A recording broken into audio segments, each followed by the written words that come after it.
Noviembre de 2006, Acapulco. Un hombre de 73 años muere en silencio, lejos de los reflectores que durante casi 3 décadas obedecieron cada uno de sus movimientos, lejos del público que cada domingo lo convertía en el árbitro supremo de la cultura popular mexicana, lejos del escenario que fue su trono, su arma y su identidad al mismo tiempo. No hay aplausos, no hay cámaras, no hay industria que acuda a despedirlo, solo el final discreto de una vida construida sobre el control absoluto. Afuera, los noticieros preparan homenajes. Adentro se cierra algo mucho más complicado que una biografía. Porque lo verdaderamente perturbador no ocurre ese día de noviembre, sino todo lo que empieza a emerger en los años que siguen. Las voces que se van soltando, los testimonios que sobreviven porque suenan demasiado parecidos, en bocas distintas, las carreras que nunca se explican del todo, las puertas que se abrieron o se cerraron sin que nadie diera una razón oficial. Durante casi 30 años, una sola voz tuvo el poder de decidir quién existía en el espectáculo mexicano y quién desaparecía sin explicación. Un programa de televisión funcionó como frontera, como aduana, como tribunal disfrazado de entretenimiento familiar. Artistas consagrados lo sabían, jóvenes promesas lo aprendían pronto. Y muchos entendieron demasiado temprano que el talento no era el único requisito. Había que agradar, había que someterse, había que sonreír mientras te reducían.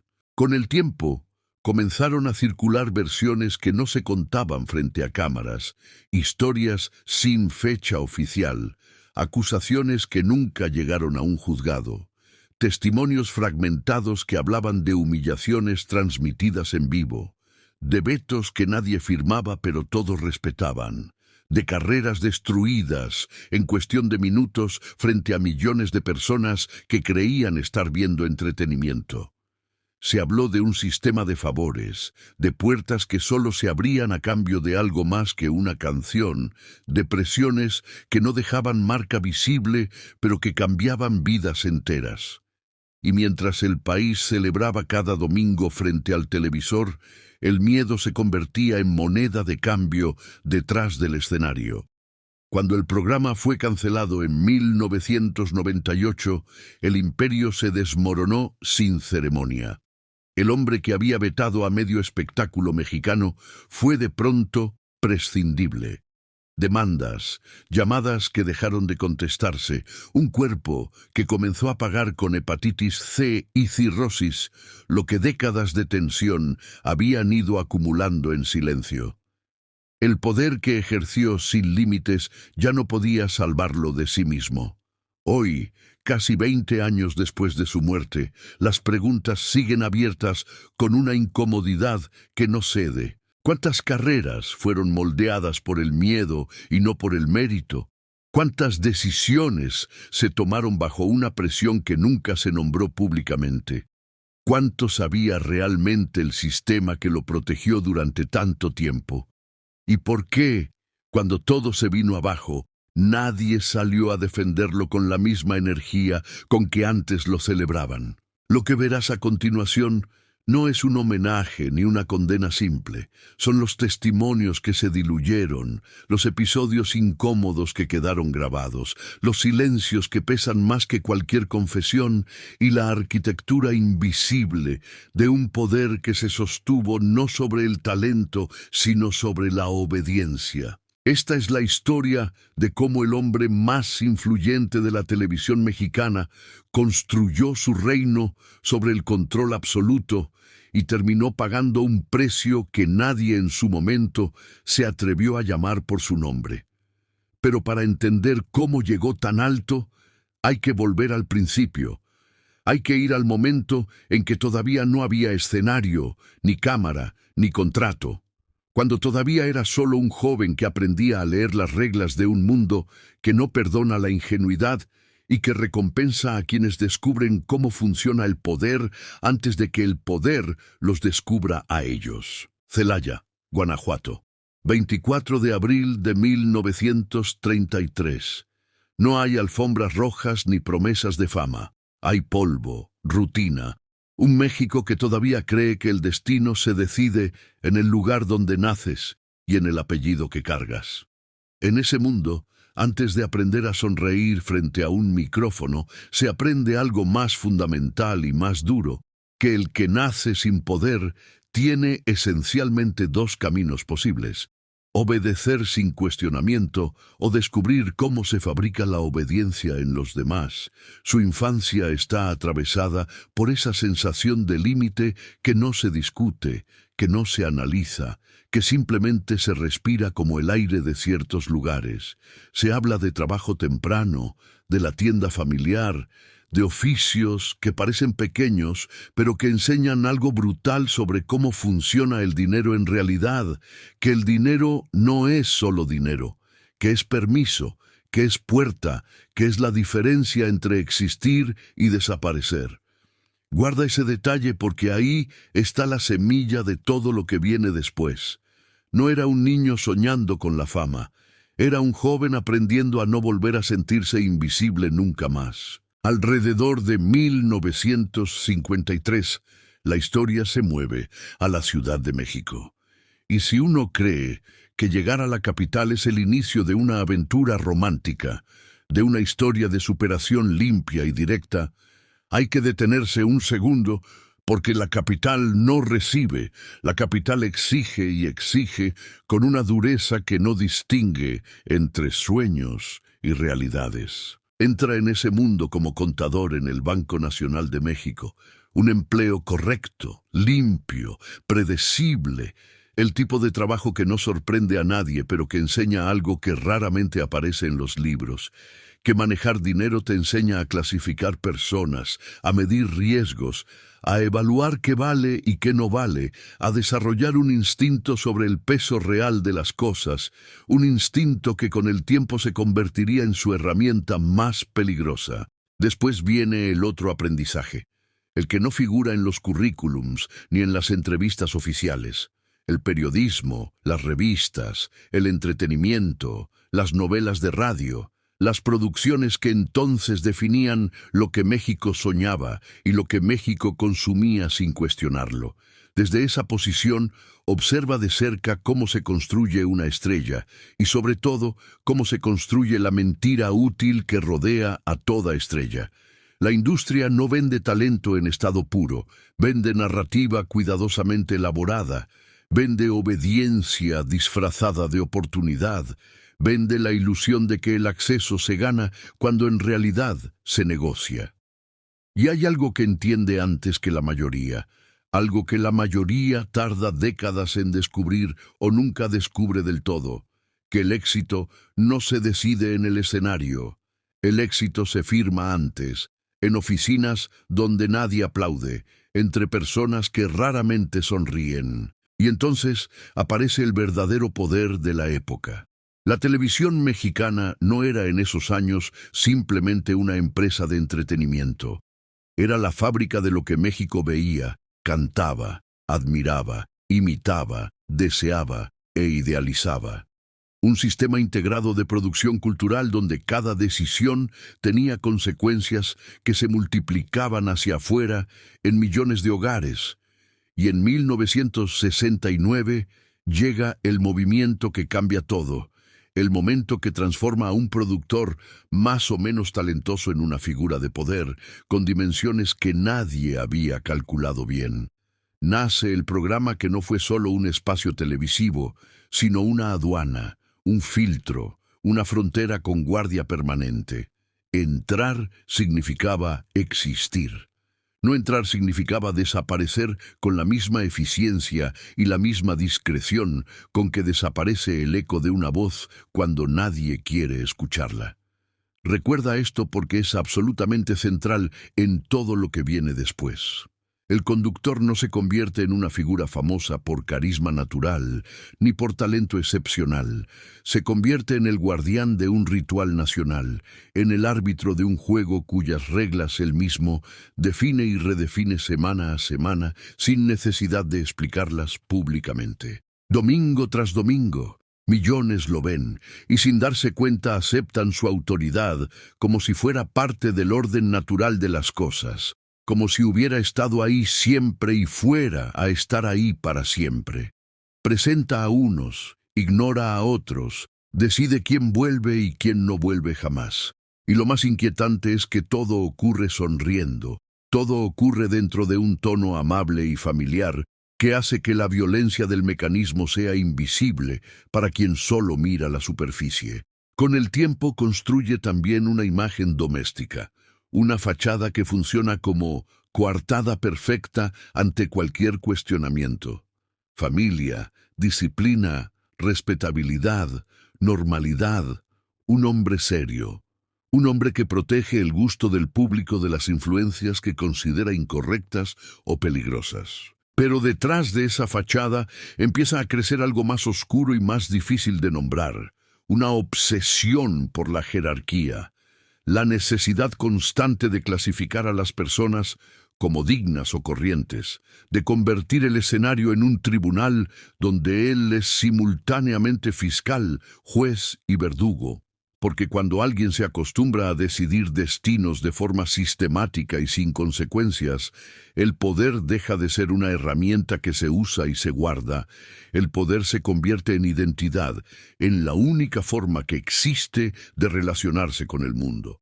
Y cuando el poder se vuelve identidad, cualquier duda se siente como amenaza, cualquier resistencia se lee como rebelión, que debe ser aplastada antes de que se vuelva ejemplo.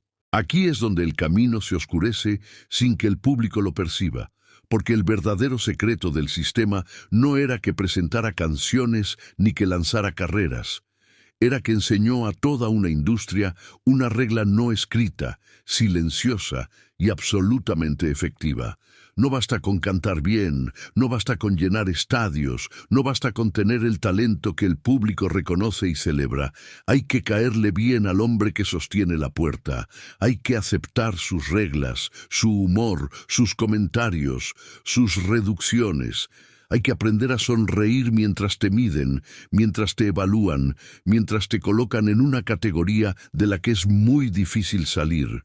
Y si te preguntas exactamente cuándo dejó de ser un programa y se convirtió en un sistema de sumisión organizada, la respuesta honesta es que no hay una fecha precisa, porque las jaulas no aparecen completas de un día para otro.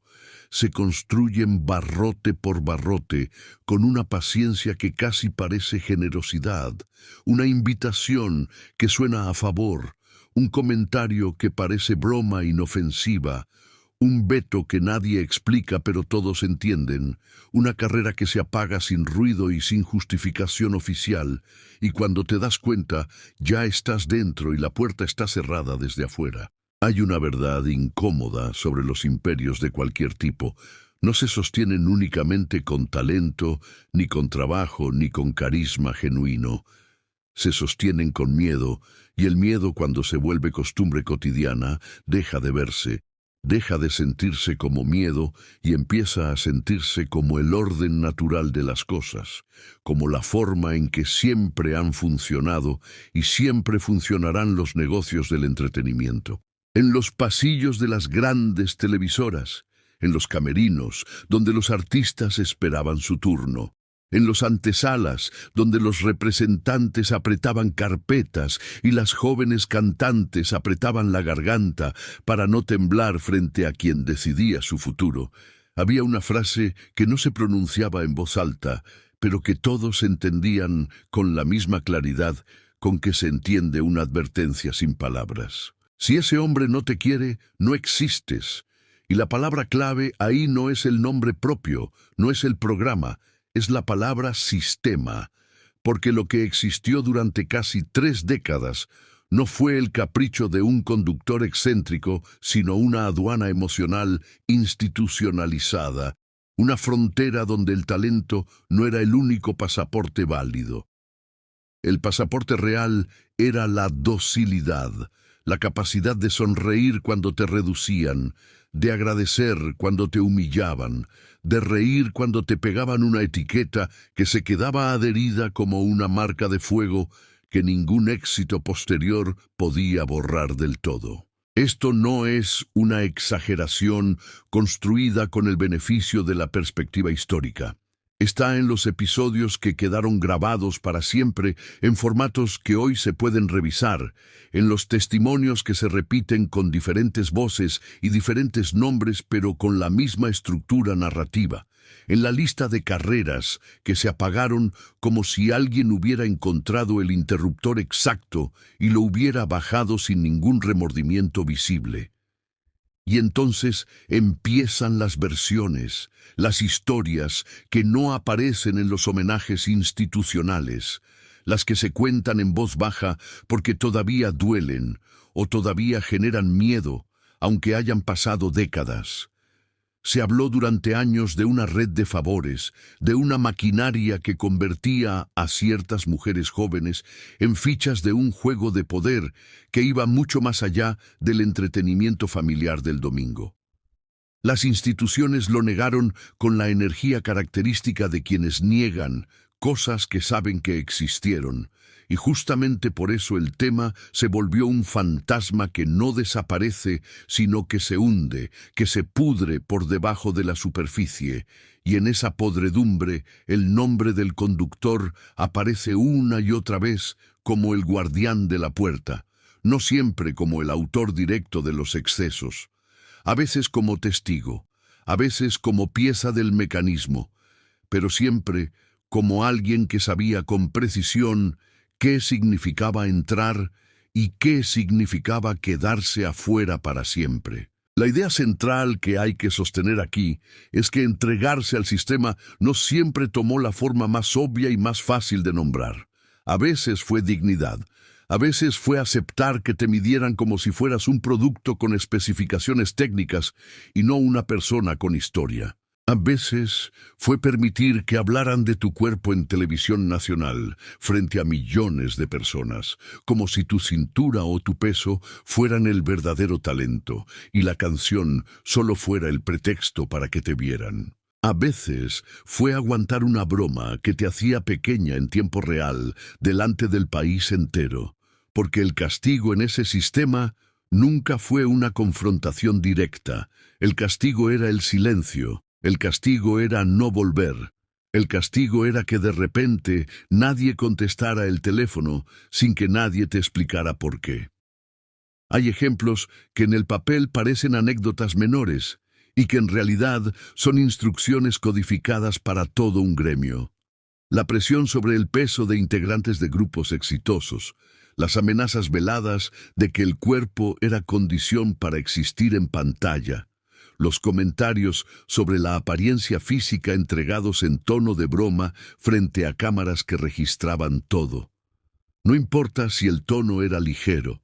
En un sistema donde quien hace el comentario controla tu acceso al mercado, la broma es un instrumento de control y el instrumento más efectivo es siempre el que no deja marcas visibles. Y luego está el caso que funciona como espejo perfecto de la hipocresía que opera en el interior de cualquier sistema de poder.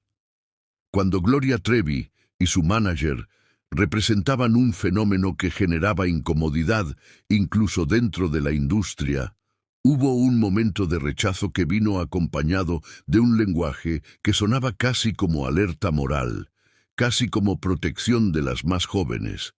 Pero el sistema no tiene una moral fija ni principios inmovibles, tiene conveniencia calculada. Cuando el fenómeno se vuelve rentable, cuando el público grita el nombre con una intensidad que se convierte en dinero real, la puerta que estaba cerrada se abre con la misma naturalidad con que antes se había cerrado. Lo que antes era indignación expresada públicamente se vuelve invitación sin explicaciones, y ahí está la lógica real expuesta con toda su crudeza. No era proteger a nadie, era proteger el mecanismo de selección. Era asegurarse de que el acceso siempre pasara por el mismo punto de control.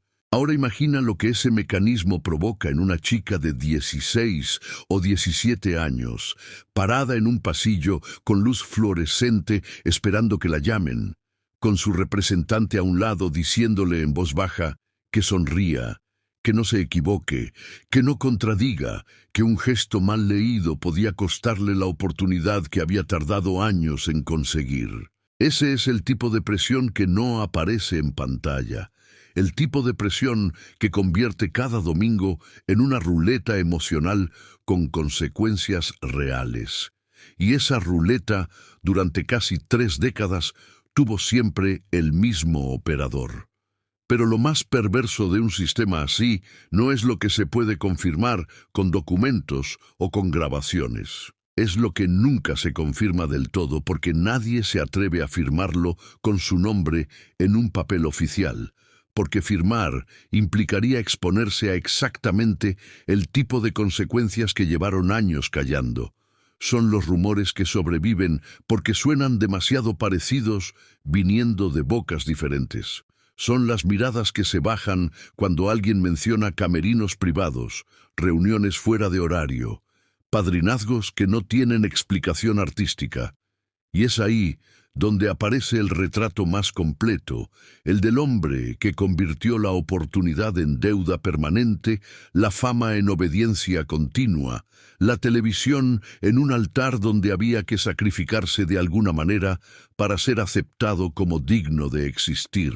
Hay escenas que con el tiempo se convierten en leyenda y hay escenas que se convierten en amenaza silenciosa dirigida a todos los que miran desde afuera.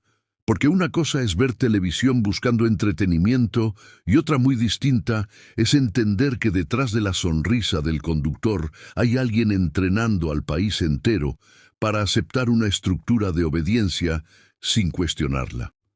En los años 70 y 80, la televisión mexicana tenía un altar, y en ese altar no solo se presentaban artistas, se los juzgaba con una autoridad que nadie había elegido, pero que todos reconocían. Un domingo de enero de 1982, millones de personas frente a la pantalla. Entra un cantante joven con esa mezcla específica de ilusión y nervios que se ve en los ojos de quien está a punto de jugarse todo en 5 minutos. Lo acompaña el respaldo de alguien con nombre y trayectoria, una figura que en cualquier otro contexto bastaría para sentirse razonablemente protegido. Pero aquí no hay contexto que proteja porque el jurado es uno solo, y no está sentado en una mesa ni oculto detrás de ningún procedimiento. El conductor no espera a que la música haga su trabajo, no deja que el público forme su propia opinión, no disimula el ejercicio del poder que está realizando. Suelta la sentencia con la misma naturalidad con que se baja una palanca. No lo siente auténtico, lo ve complicado, no le ve futuro. No es una crítica artística con argumentos, es una ejecución pública transmitida en vivo. Y la diferencia es enorme, porque una crítica se puede refutar, pero una ejecución simplemente ocurre y deja al ejecutado sin palabras en tiempo real frente a un país entero. Lo que sigue no es solo la humillación del momento, sino la certeza de que a partir de ese segundo el teléfono dejará de sonar. Los productores se volverán inaccesibles. Las disqueras cambiarán el tema sin dar explicaciones, y aunque lleguen después presiones internas y rectificaciones forzadas por las circunstancias, el daño ya está hecho porque el público olvida rápido, pero la industria memoriza los vetos con una precisión que no necesita documentos escritos. Y aquí hay algo fundamental para entender cómo operaba el mecanismo en su totalidad. Ese episodio no fue un accidente de temperamento ni un mal día del conductor. Fue un mensaje deliberado. Fue una demostración de lo que ocurre cuando alguien no encaja en el esquema, cuando no logra generar la simpatía suficiente en el hombre que controla la puerta. Una ejecución simbólica, un sacrificio calculado para que todos los demás artistas que miraban desde su casa aprendieran la lección correcta sin necesidad de recibirla directamente. Unos años después, a principios de los 90, con nuevas generaciones de ídolos emergiendo con una velocidad que el formato comenzaba a tener dificultades para procesar, aparece una figura con el tipo de brillo que debería ser intocable. La palabra correcta para describirla en ese momento sería fuerza, una energía escénica que el público reconoce instintivamente. Pero la intocabilidad no existe cuando la cámara pertenece a otro. El conductor la mira y lanza una etiqueta que suena a comentario casual, a observación suelta en medio de un programa, pero que contiene en una sola palabra todo el sistema de clases sociales y desprecio que operaba por debajo del entretenimiento familiar. Una palabra que dice: te permito estar aquí, pero recuerda en todo momento quién decide si eres digna de estar aquí. La artista sonríe porque en esa televisión sonreír era la forma de sobrevivir. Era la única respuesta posible para quien entendía las reglas del juego y no tenía todavía la posición para ignorarlas. Y si uno cree que este tipo de violencia era exclusiva contra figuras femeninas jóvenes, hay que mirar lo que ocurrió con alguien que con el tiempo se convertiría en una de las figuras más respetadas de la música regional mexicana. Hubo un tiempo en que ese artista era todavía solo un compositor con hambre, un hombre con canciones y sin el respeto que más tarde le daría todo un país. Fue rechazado, minimizado, negado el tiempo y el espacio que en ese momento eran literalmente oxígeno para una carrera emergente. Y años después, cuando ya no necesitaba permiso de nadie para llenar cualquier recinto del país, lo enfrentó directamente, le recordó el desprecio frente a cámaras, lo puso en la posición de pedir disculpas públicas. Ese momento es más significativo de lo que parece en la superficie.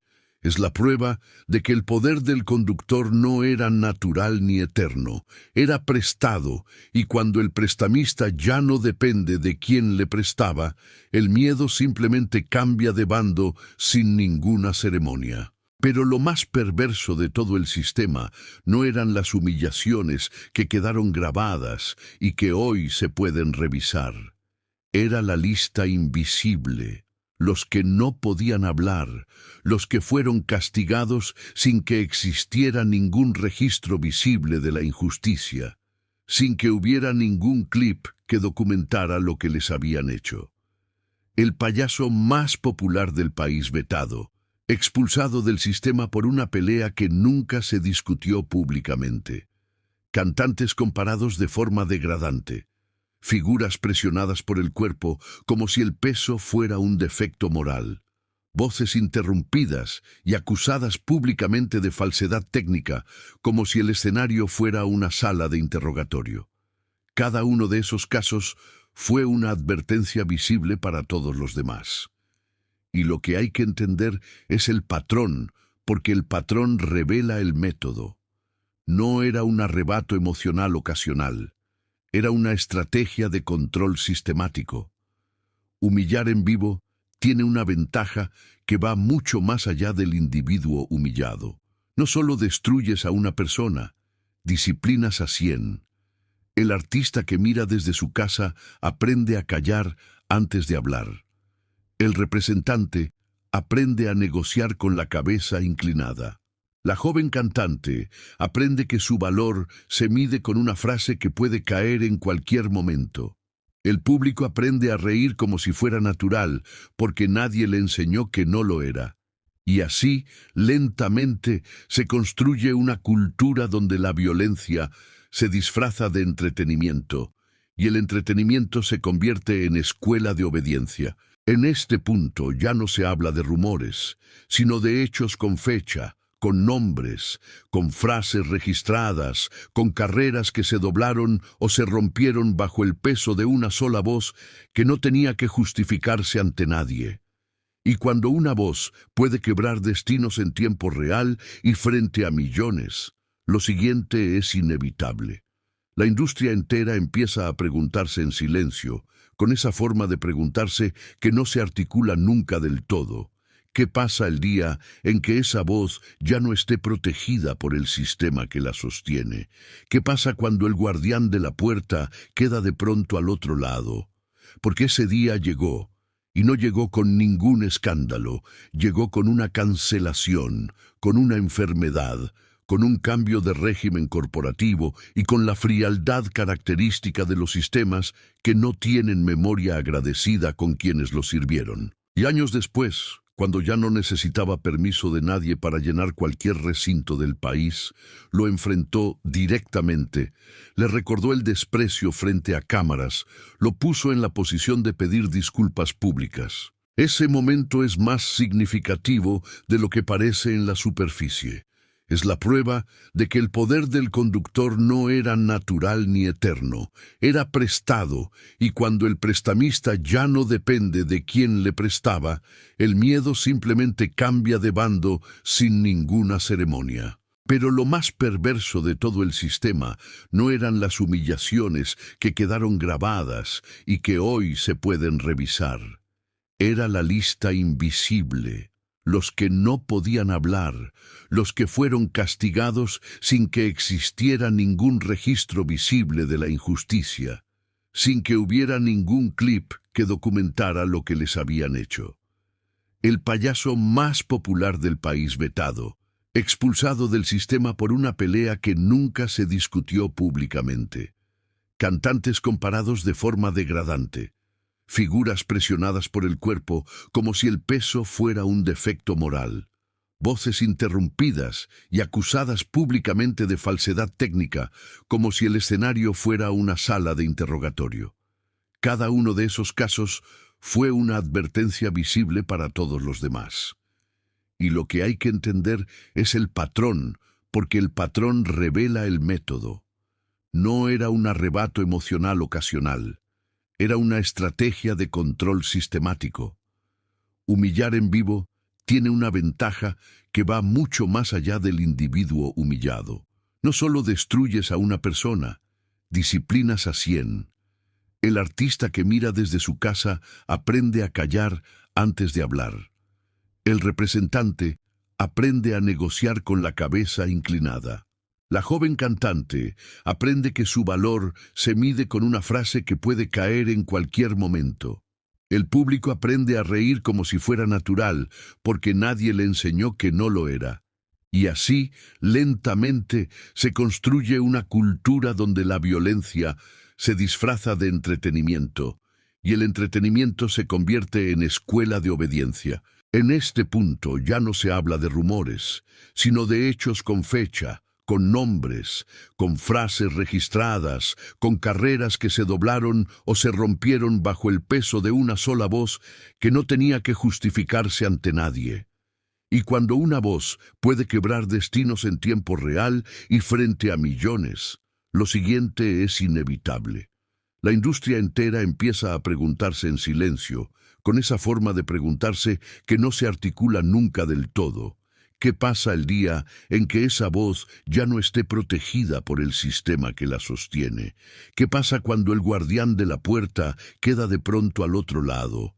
Porque ese día llegó, y no llegó con ningún escándalo, llegó con una cancelación, con una enfermedad, con un cambio de régimen corporativo y con la frialdad característica de los sistemas que no tienen memoria agradecida con quienes los sirvieron. El poder no se cae de golpe, se agrieta progresivamente, y cuando empieza a agrietarse, el que lo sostuvo durante décadas suele ser el último en notarlo, porque ha confundido durante tanto tiempo el poder con la realidad que ya no puede distinguir entre los dos. A mediados de los 90, el país ya no era el mismo que había aprendido a obedecer cada domingo, sin cuestionarlo.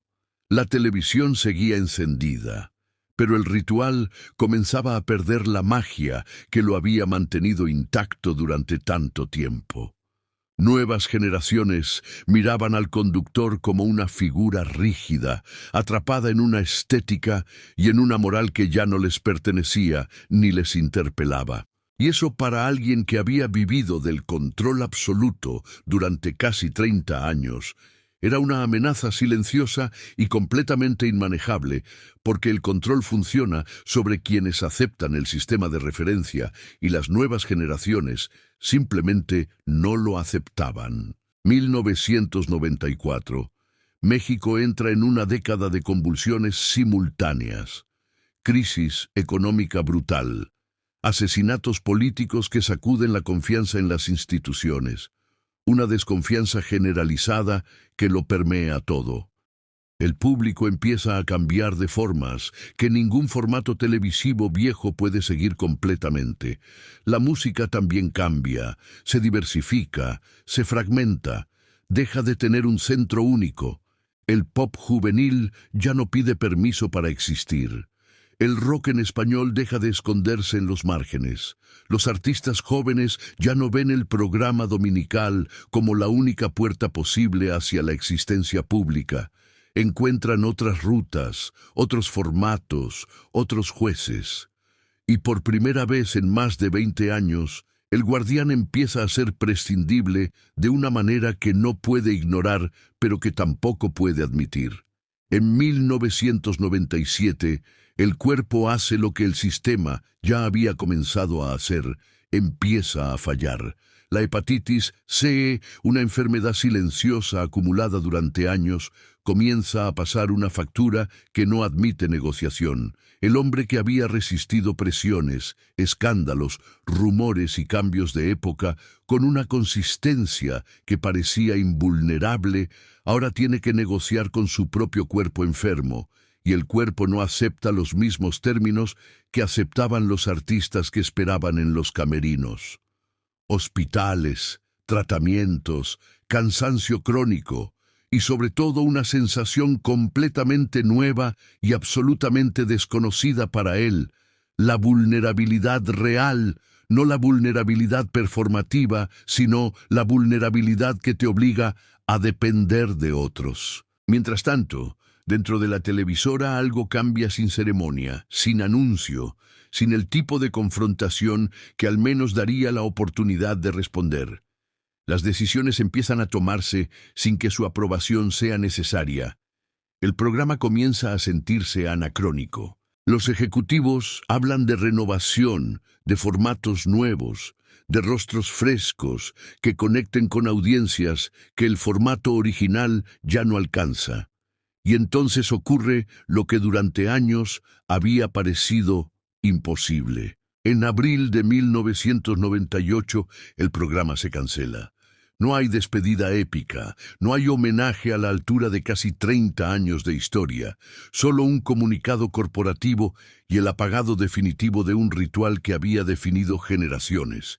Frío, definitivo, sin contemplaciones. Imagina lo que eso significa para alguien cuya identidad entera estaba fundida con el escenario desde hacía 3 décadas. No era perder un trabajo, era perder el trono. Era descubrir que el sistema que creías haber construido en realidad nunca fue tuyo. Siempre fue del dinero que lo financiaba y del rating que lo justificaba. Las llamadas se espacian. Los artistas que antes bajaban la cabeza ahora evitan el contacto. Los ejecutivos que antes le buscaban ahora no lo necesitan. El sistema que lo protegió durante décadas descubre que puede funcionar perfectamente sin él. Y los sistemas, cuando descubren eso, no se detienen a agradecer.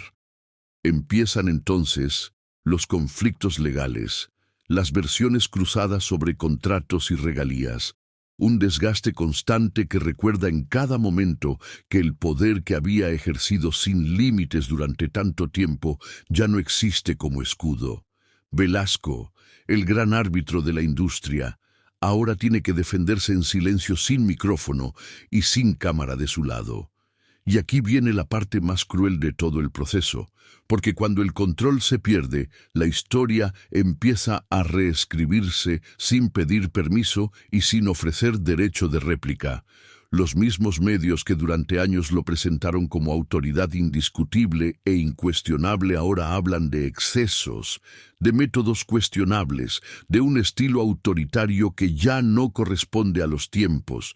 Lo que antes era firmeza se reencuadra como abuso.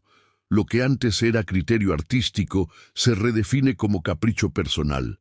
Y él ya no tiene el micrófono para responder, para fijar la narrativa, para decidir qué versión de la historia prevalece. Su salud empeora progresivamente. La cirrosis avanza, el cuerpo se vuelve más pequeño y más frágil, casi irreconocible comparado con la imagen del conductor erguido que durante décadas dominó el foro con una presencia que parecía no tener fin. Hay ingresos hospitalarios, hay silencios prolongados, hay una vida privada que se encoge y se cierra sobre sí misma lejos de las cámaras, lejos de los aplausos, lejos de todo lo que le dio sentido durante tanto tiempo. El hombre que había construido su poder, mirando a todos desde arriba, ahora tiene que aprender a aceptar que nadie mira hacia él. El 26 de noviembre de 2006, en Acapulco, muere a los 73 años. Los obituarios hablan de su legado, de su importancia histórica, de su papel en la construcción del espectáculo moderno en México. Se dicen verdades a medias, se omiten otras, como ocurre invariablemente cuando el muerto fue demasiado grande y demasiado complicado para ser cuestionado del todo en el momento inmediato de su muerte. Pero hay algo que no se dice en ningún noticiero, que muere sin el imperio que lo sostuvo, sin el programa que fue su identidad y su escudo al mismo tiempo, sin la multitud que durante décadas dependió de su aprobación para existir. El final no es escandaloso, es discreto, es casi íntimo, y eso para alguien que vivió del espectáculo permanente es el precio más duro de todos. Porque el precio aterrador no fue solo la enfermedad física, fue el silencio. El mismo silencio que él había usado tantas veces como arma ahora lo rodeaba por completo, sin que pudiera hacer nada para controlarlo. Nadie lo vetó oficialmente, porque ya no había nada que vetar. Simplemente dejaron de llamarlo. Y así se cierra el ciclo con una simetría que resulta casi literaria. El hombre que convirtió la oportunidad en deuda termina pagando con lo único que nunca supo manejar porque nunca tuvo que aprenderlo: la pérdida total e irreversible del control. Cuando un hombre cae después de haber sostenido tanto poder durante tanto tiempo, no cae solo. El poder deja escombros, y esos escombros suelen caer sobre los más cercanos con una violencia que no tiene la forma dramática y visible de los escándalos públicos, sino la forma lenta y silenciosa del desgaste doméstico. En el caso del conductor más influyente de la televisión mexicana, la caída no fue un espectáculo, fue algo mucho más perverso. Fue lenta, fue silenciosa, fue íntima en el peor sentido de la palabra, porque mientras el país discutía si había sido duro o simplemente un hombre de su tiempo, dentro de su propia casa aparecían grietas que nunca se mostraron en cámara y que nunca formarían parte del legado oficial. Durante décadas había sido sinónimo de control total en el trabajo, en el foro, en la industria entera. Pero el control no es una habilidad que se enciende para el trabajo y se apaga al llegar a casa, es una forma de estar en el mundo, es una manera de relacionarse con todo y con todos, y quienes convivieron con él aprendieron pronto que el mismo hombre que decidía carreras también decidía qué se decía y qué no se decía, qué se mostraba y qué se enterraba. Su familia vivió siempre bajo esa lógica, no como víctimas identificables con nombre y apellido, sino como parte de una estructura que exigía lealtad absoluta y que no toleraba las preguntas que podían abrir puertas peligrosas. El apellido era un escudo, pero también una jaula, y las jaulas doradas siguen siendo jaulas, aunque resulten más cómodas que las de acero.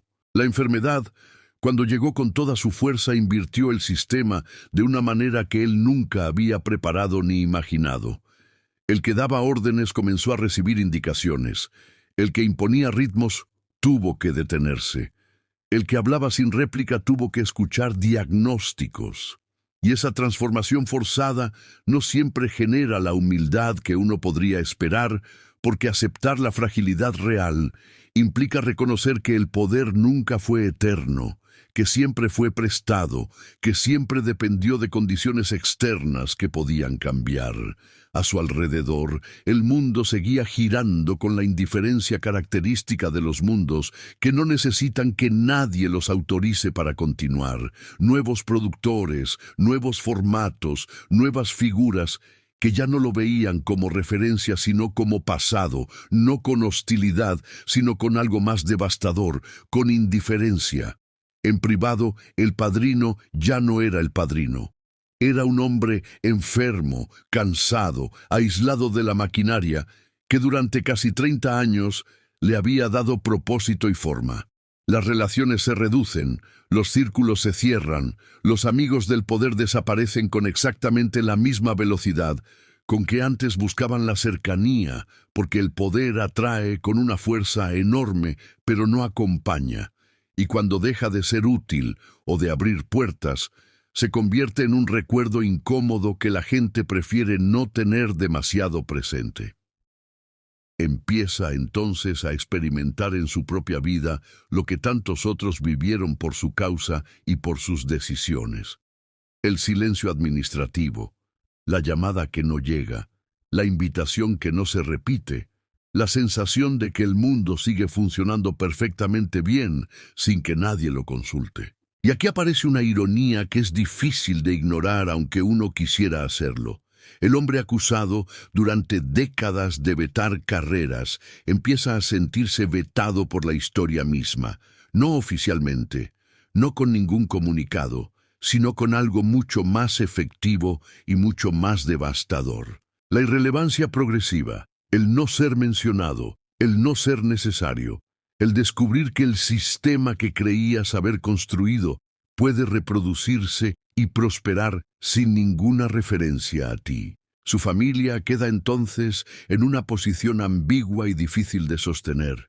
Defender el legado, proteger el nombre, negar los excesos, minimizar los rumores que no cesan, porque aceptar ciertas cosas significaría aceptar que el éxito se construyó sobre prácticas que hoy generan rechazo unánime, y nadie quiere cargar públicamente con ese peso. El silencio vuelve a funcionar como escudo, el mismo recurso que él utilizó tantas veces con tanta efectividad durante tanto tiempo. Pero el daño no se borra con homenajes póstumos ni con frases amables en fechas conmemorativas.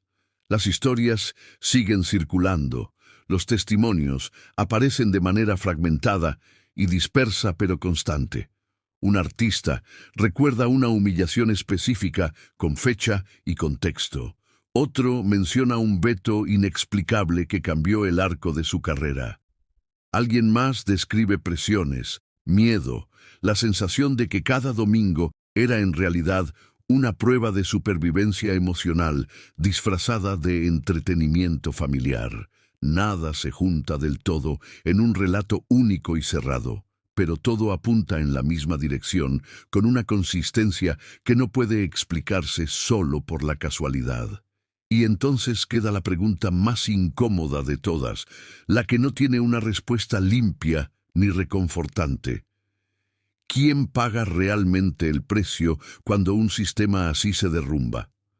No solo el hombre que lo dirigía con mano firme durante décadas, también quienes crecieron bajo su sombra, quienes heredaron un apellido cargado simultáneamente de admiración y de rechazo, quienes tuvieron que convivir con una figura que fuera del foro ya no sabía quién era, sin el poder que lo definía todo. Murió en 2006, pero el eco de su forma de ejercer el control no murió con él porque los métodos son más duraderos que los individuos que los practican. Sigue presente cada vez que alguien recuerda cómo funcionaba la industria del entretenimiento en esos años. Cada vez que se habla de padrinos y de favores y de obediencia como condición de acceso. Cada vez que una carrera se cuestiona no por el talento demostrado, sino por quién la avaló y a qué costo. Ese es el verdadero legado invisible, no un programa de televisión, no una época definitoria de la cultura popular, sino un método. Y lo más inquietante es que ese método no desapareció con el hombre que lo practicó con más consecuencia y más poder que ningún otro en su generación. Solo cambió de rostro, solo encontró nuevos espacios donde reproducirse, porque los sistemas aprenden a adaptarse, y mientras no se nombren del todo, mientras se sigan contando solo a medias, seguirán encontrando la forma de perpetuarse. Hay un momento en la trayectoria de todo hombre que concentró demasiado poder en el que el espejo deja de mentirle. No ocurre frente a las cámaras, no ocurre en el momento de máxima influencia, ocurre en silencio, en una habitación cerrada, cuando ya no hay aplausos que llenen el espacio, ni jerarquías que administrar. Para él, ese momento no llegó con un escándalo que pusiera las cosas en orden, ni con una confesión tardía que le permitiera reencuadrarse ante la historia. Llegó cuando ya no había a quien imponerle nada, cuando el sistema que lo legitimaba había seguido adelante sin él, y cuando el cuerpo que había sido el instrumento del poder empezaba a fallar de maneras que no admitían negociación. Después de la cancelación, entró en una etapa que nunca había necesitado aprender a manejar, porque durante 30 años nunca fue necesaria la irrelevancia progresiva. Durante casi 3 décadas había sido el centro gravitacional del espectáculo popular mexicano, el punto de referencia alrededor del cual todo lo demás se organizaba. Ahora el sistema seguía funcionando sin ninguna referencia a él, y eso para alguien que confundió el poder con la identidad es una forma lenta y muy particular de desintegración que no aparece en ningún diagnóstico médico, pero que es completamente real. Los testimonios que durante años se habían pronunciado en voz baja comenzaron a circular con menos cautela, no como denuncias formales ni como procesos judiciales, sino como relatos sueltos, historias repetidas por artistas que ya no tenían nada que perder ni nada que ganar callándolas. Comentarios sobre humillaciones específicas, sobre vetos que nunca se explicaron, sobre domingos que parecían oportunidades y que terminaron siendo experiencias de sometimiento que tardaron años en procesar. No respondió, no dio entrevistas aclaratorias, no escribió memorias para fijar su versión de los hechos, no intentó recuperar el control de la narrativa que lo describía. Eligió el mismo recurso que había exigido a tantos otros durante tantos años, el silencio. Pero esta vez el silencio no protegía ni cerraba puertas, solo aislaba. Y aquí aparece la pregunta que nadie se atreve a formular con toda su extensión. ¿Fue consciente del daño real? ¿Entendió alguna vez que su poder no era neutro, que tenía consecuencias concretas sobre vidas concretas, que una frase dicha en vivo frente a millones podía marcar la trayectoria entera de una persona? No hay respuesta clara, porque los hombres que viven del control absoluto rara vez desarrollan la capacidad de autocrítica genuina, porque reconocer el abuso significaría reconocer que el imperio se construyó sobre algo más que mérito y trabajo y visión artística. Los obituarios dijeron verdades a medias y omitieron otras, como ocurre casi invariablemente cuando el muerto fue tan grande y tan complicado que el momento inmediato de su muerte no es el momento adecuado para la complejidad total. No hubo ajuste de cuentas, no hubo proceso simbólico que pusiera las cosas en su lugar con la claridad que las víctimas merecían. Solo una despedida institucional correcta, pulcra e incómodamente incompleta. Pero el verdadero juicio no lo dio la prensa en esos días de noviembre de 2006. Lo dio el tiempo con la paciencia y la implacabilidad que caracterizan a los juicios que no tienen fecha de prescripción. Porque hoy, cuando se habla de abuso de poder en los medios, de sistemas que normalizaron la humillación como forma de entretenimiento, de padrinos tóxicos que convirtieron el acceso en deuda permanente, su nombre aparece como referencia inevitable, no como el único monstruo de una historia simplificada, sino como símbolo de un sistema que funcionó durante décadas, con la complicidad activa o pasiva de muchas personas e instituciones. Ese es el precio que nadie nombra en los homenajes. No el que pagaron los artistas que se quebraron bajo el peso de una sola voz. No el que pagó él con el deterioro de su propio cuerpo, sino el precio colectivo, el costo que pagó una industria entera por tardar décadas en empezar a mirarse al espejo con honestidad.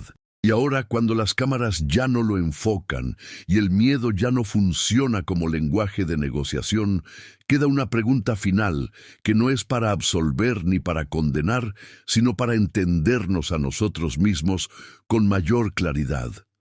¿Cuántas versiones de este sistema fueron necesarias para que este modelo existiera con tanta solidez durante tanto tiempo? ¿Y cuántas siguen operando hoy con nombres distintos y rostros actualizados, aprendiendo exactamente la misma lección porque nadie tuvo el valor de nombrarla del todo cuando todavía había tiempo de detenerla? El poder cambia de rostro con una eficiencia que asombra, pero rara vez cambia de método. Porque los métodos que funcionan no se abandonan voluntariamente, solo se abandonan cuando el costo de mantenerlos se vuelve mayor que el beneficio de seguir usándolos. Después de su muerte, México hizo lo que suele hacer con sus figuras demasiado grandes y demasiado incómodas para ser procesadas con honestidad inmediata. Simplificó. Los noticieros hablaron del pionero, del hombre que impulsó carreras, del rostro de una época que ya no volvería. Los homenajes evitaron sistemáticamente las zonas oscuras. Las repeticiones omitieron los momentos que no encajaban con la versión que resultaba más manejable. El país decidió recordar al conductor y no al sistema que construyó y sostuvo durante casi 30 años.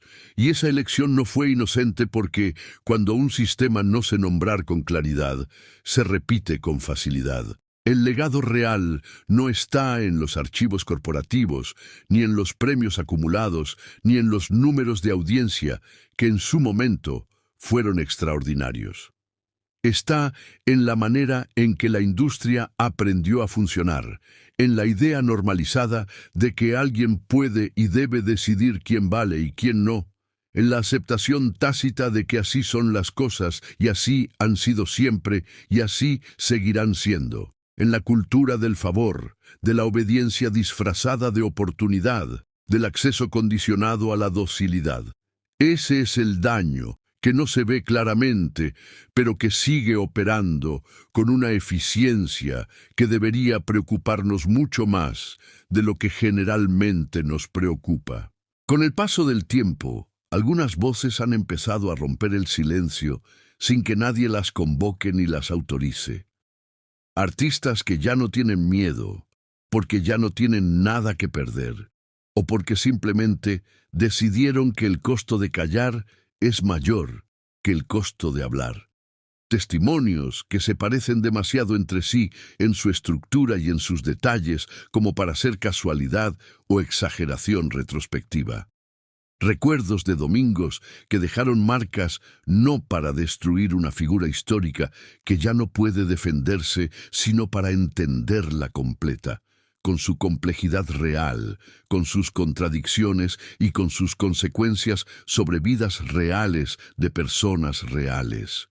Porque una historia contada solo a medias no es memoria, es propaganda disfrazada de nostalgia. Nadie puede devolver las carreras que se truncaron en el momento en que debían despegar. Nadie puede borrar la ansiedad de quienes crecieron creyendo que una sola frase podía destruir lo que habían tardado años en construir. Nadie puede medir con precisión el costo emocional de haber vivido años enteros sometidos a la aprobación de un único hombre que no tenía que rendir cuentas ante nadie. Pero sí se puede aprender algo de todo esto. Que el poder sin límites siempre termina cobrando facturas, a veces al que lo ejerce, a veces a quienes lo rodean, casi siempre a ambos en formas distintas y en tiempos distintos, pero con una regularidad que debería funcionar como advertencia permanente. Murió sin enfrentar públicamente las sombras de su legado, pero eso no hace que esas sombras sean menos reales ni menos pesadas para quienes las cargaron. Siguen ahí, flotando cada vez que se habla de abuso de poder en el entretenimiento, cada vez que una persona joven con talento se pregunta cuánto debe ceder para avanzar, cada vez que alguien decide callar para no perder la oportunidad que lleva años esperando. Ese es el eco más persistente, el que no se puede vetar, el que ninguna cámara puede apagar, el que sobrevive a cualquier homenaje y a cualquier olvido selectivo. Tal vez el mayor castigo no fue la enfermedad ni el olvido progresivo, ni la cancelación del programa que era su identidad. Tal vez fue convertirse en símbolo permanente de algo que el mundo decidió que ya no quiere repetir. Porque el mundo cambió, las audiencias cambiaron, la tolerancia cambió, y aunque los sistemas se resistan con toda la inercia que han acumulado durante décadas, cada vez es más difícil sostener el miedo como modelo de negocio y como filosofía de gestión del talento. Esta no es una historia para cancelar el pasado con la comodidad del juicio retrospectivo desde una posición de superioridad moral.